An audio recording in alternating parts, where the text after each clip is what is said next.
Hello friends and all you Trinity killers out there. My name is EJ and welcome to my channel. I am so excited to be diving into a new TV series. Usually on this channel it's American Horror Story, something Ryan Murphy related, or something queer. But this show has something better than all of those things. Sarah Michelle Gellar. Yes, we are diving into the world of Dexter and talking about the new series, Original Sin.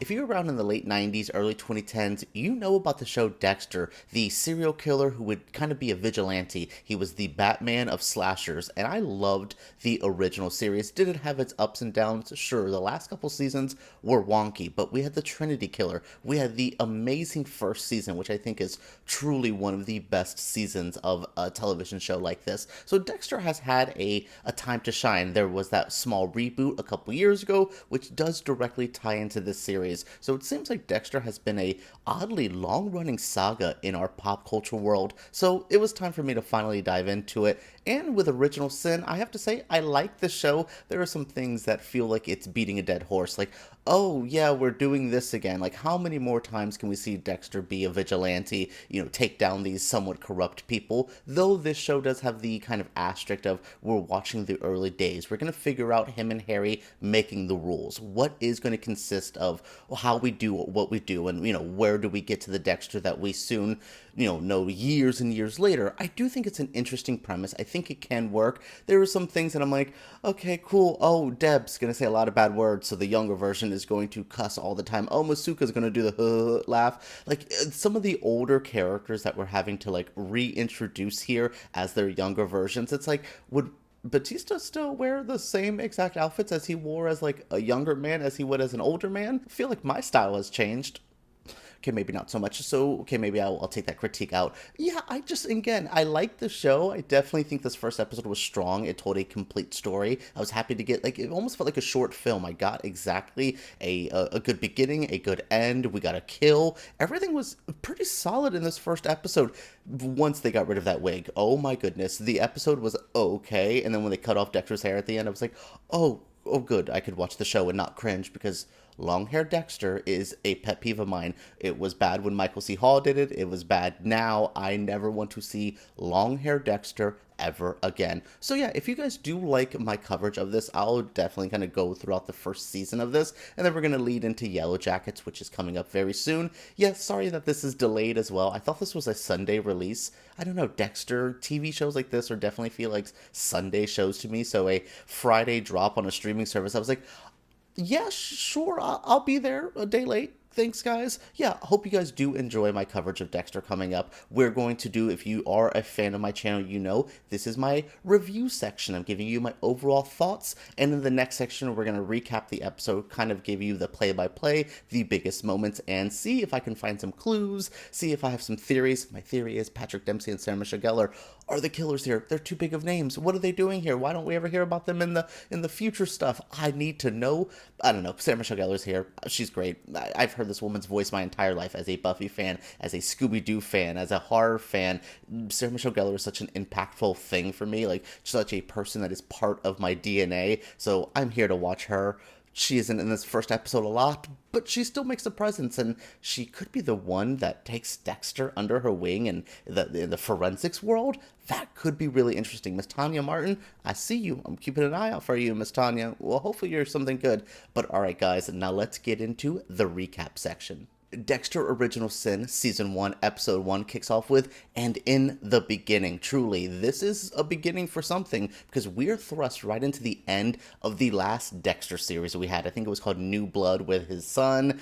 Yeah, we saw, if you know that series, he was shot at the end of it, but he seems to live, and that's kind of where this whole premise comes in. Dexter is laying there. We still get a Michael C. Hall voiceover, and he's saying, it's crazy. In these moments, your life flashes before your eyes, and we're getting to see kind of those last bits of life that he has. Is he going to be able to survive? So as he's kind of dying out there for a second, he tells us his life story, and we are thrust all the way back to the 90s.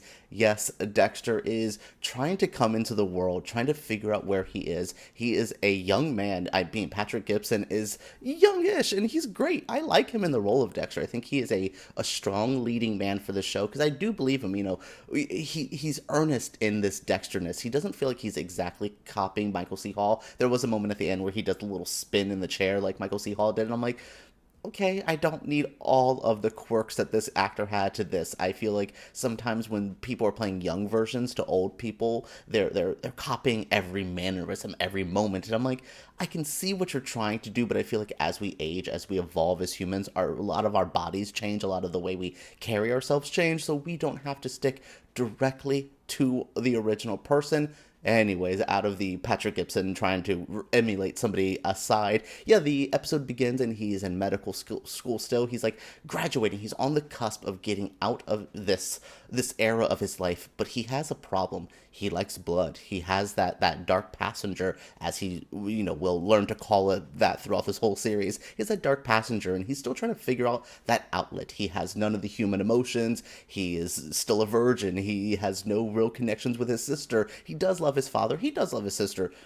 As we saw later, he loves his sister a little too much. So yes, this is just the early origins of Dexter, trying to figure out where his place in the world is. He seems lost. This whole first half of this episode, you're like, what is Dexter doing? Like, it isn't until we're thrust into a murder case, which we get to meet Patrick Dempsey, we get to see Sarah Michelle Gellar, young versions of Masuka and Batista. Those are all great. That's kind of like we're seeing the crime side of this. We have Harry, Harry Morgan, played by Christian Slater.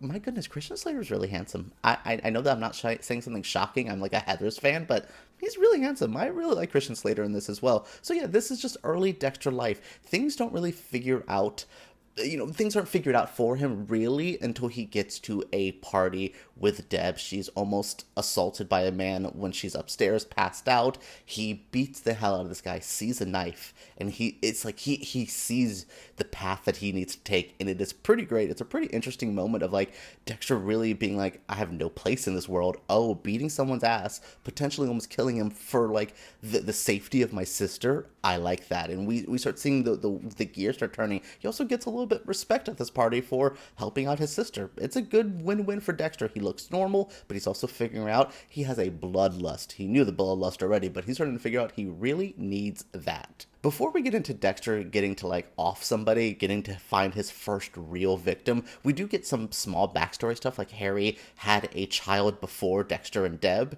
and they passed away. They were drowned in the pool, and it's like a pretty out of nowhere heartbreaking moment, but it does show that Harry, while Dexter gets crazy, he's still wanting to figure it out, wanting to help. Harry does have a moment of reflection at the end where it seems like he doesn't know what he's getting himself into. I thought that was really interesting. But yeah, the real highlight of this episode is when Harry has a kind of a heart attack, is starting to, get really sick, so he has to go to the hospital. In the hospital, somebody is making him sicker. It turns out there is a nurse that Dexter quickly clocks as one of him. Oh, you're one of those. And he has a mission now. He has to figure out what the hell to do with this woman. And he's still trying to figure out where he wants to go in the world. He does see the forensic stuff. He sees like this blood splatter stuff. And he's like, ooh, these people are connected. And Masuka's like, no. We do find out later on that Dexter wasn't that bad at that. He might have a future in forensics. We'll find out. But we are focusing on Dexter getting this kill. There is an angel of death. This nurse lady who is making people sicker because she has like a moral thing. Oh, they're not taking care of their bodies, so I'm just going to get rid of them. She's doing this to Harry. Dexter figures it out, and now Dexter has his first target. It's great. He kills her. He does the plastic room and all that. I would like to figure out how he figured out the bubble wrap stuff, the plastic room, the blood splatter thing. I do think it was funny when he had to like cover his face and everything and try to get his first kill. I thought that was interesting. I thought it was all played well. It all made sense. There's still little details like, again, how did he build the room? What are him and Harry going to do with this? I can't wait, to be honest. That's what I think is the most intriguing part of this. Is I kept going, okay, this is a good introduction. We are getting to see, but how do we get to, obviously Harry's going to have to die at one point to kind of thrust us into our main story timeline and all that jazz, but interesting. Like, when does Harry become Ghost Harry and all of it? Like, I'm really curious of it. So yeah, the episode ends with Dexter getting that first kill, disposing a body. Very nip-tuck coded. I don't know about something about going in the gators. Remember when they had to like tie stuff to the bodies to get the gators to eat it? Very nip-tuck at the end of this. I know the Miami setting, nip-tuck, and Dexter felt so like, they felt like cousins to each other in a lot of ways in my head. Like, my 2000s brain always put these shows together as like, oh yes, the world of Dexter and the world of nip-tuck probably exist in the same messed up Miami. So yeah, Dexter gets rid of a body. Harry's like, okay, are we ready for this? And what we're really ready for is Dexter's going to be entering the workforce with Harry. He's going to be an intern there. We meet Sarah Michelle Gellar, Tanya Martin. She has a couple good moments. She's like working under Patrick Dempsey, but she seems like she's going to be the boss lady of Masuka and Dexter. Will she be a person to help Dexter? Will she be there to hurt Dexter? I am so... The Sarah Michelle Gellar of this all. This is why I'm here. I like Dexter. I would have watched this maybe on my own time, but Sarah Michelle Gellar is here, and I'm intrigued by her character. I'm intrigued by Patrick Dempsey.